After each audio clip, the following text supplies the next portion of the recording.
B'investiment ta' 300,000 euro, il-kumpanija World Pro Racing inawgurat faċilità state of the art tal-iżvilupp, taħriġ u divertiment ta' sim racing.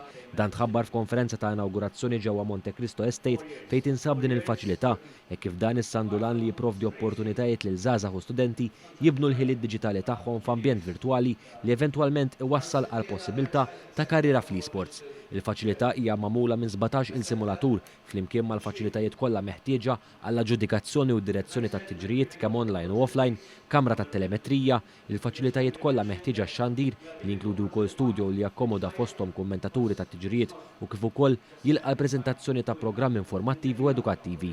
Dwar dan u aktar One News tkellem mal-fundatur u l-kap eżekuttiv ta' World Pro Racing, Justin Mifsud. Il-faċilità se taċċetta u tilqa' lil kulħadd jistgħu jiġu nies jieħdu pjaċir, isuqu, dan huwa iffukat fuq simulazzjoni. Mhux qed tilab logħba li ma tagħmilx sens, fis-sens bħala sewqan. Aħna hawnhekk inwasslu nies li jitilgħu fil-motorsport, nies kif qed taraw warajna għaddejjin bil-karting, qegħdin isuqu ġola rev track li bnejna aħna.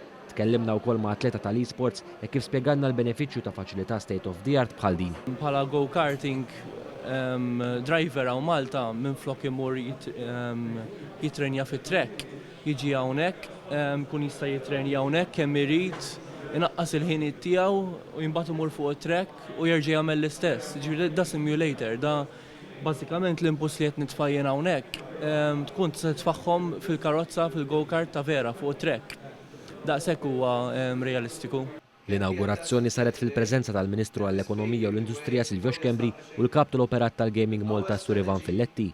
Il-Ministru Xkembri filwaqt l-esprima sodisfazzjon għal faċilità bħal din li se tkompli tistabbilixxi lil Malta bħala destinazzjoni tal-esports tenna li l-faċilità se tħaffef l-isforzi tal-Gvern biex jgħin jattira dawk il-partit internazzjonali interessati fl-esports lejn Malta.